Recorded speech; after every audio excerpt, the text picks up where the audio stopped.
सोचिए अगर एक दिन समुद्र का तापमान थोड़ा सा बढ़ जाए तो क्या होगा, क्या फर्क पड़ेगा। लेकिन अगर ये बदलाव थोड़ा सा न होकर पूरी पृथ्वी के मौसम को बदल दे, अगर इसका असर भारत के मानसून से लेकर अमेरिका की तूफानों तक हो, इसे कहते हैं एल नीनो। और जब ये और भी ज्यादा ताकतवर हो जाए तब इसे कहते हैं सुपर एल नीनो। ओशन में होती है लेकिन इसका असर पूरी दुनिया पर पड़ता है। सामान्य स्थिति में पैसिफिक ओशन में ट्रेड वाइंड्स पूर्व से पश्चिम की ओर बहती है।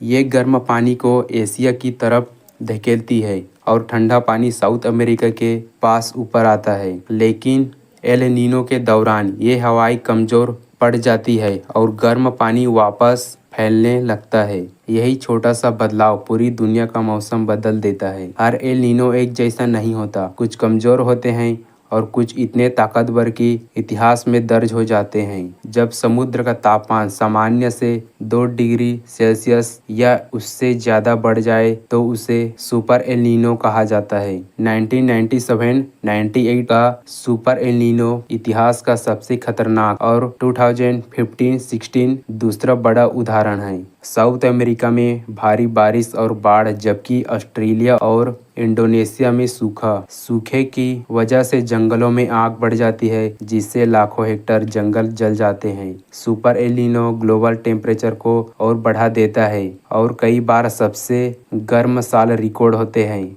भारत के लिए एल नीनो का मतलब होता है कमजोर मानसून, कम बारिश, कम फसल, महंगाई बढ़ना, किसानों की आय पर सीधा असर पड़ता है और कई बार सूखा जैसी स्थिति बन जाती है। वैज्ञानिक मानते हैं कि क्लाइमेट चेंज की वजह से सुपर एल नीनो और ज़्यादा बार और ज़्यादा ताकतवर हो सकता है। अगर ऐसे हुआ तो एक्सट्रीम वेदर इवेंट्स और बढ़ जाएंगे। एल नीनो का एक प्राकृतिक घटना है, लेकिन इसका असर इंसानों की बनाई समस्याओं से और खतरनाक हो जाता है। सवाल ये नहीं कि अगला सुपर एल नीनो कब आएगा, सवाल ये है कि हम उसके लिए कितने तैयार हैं।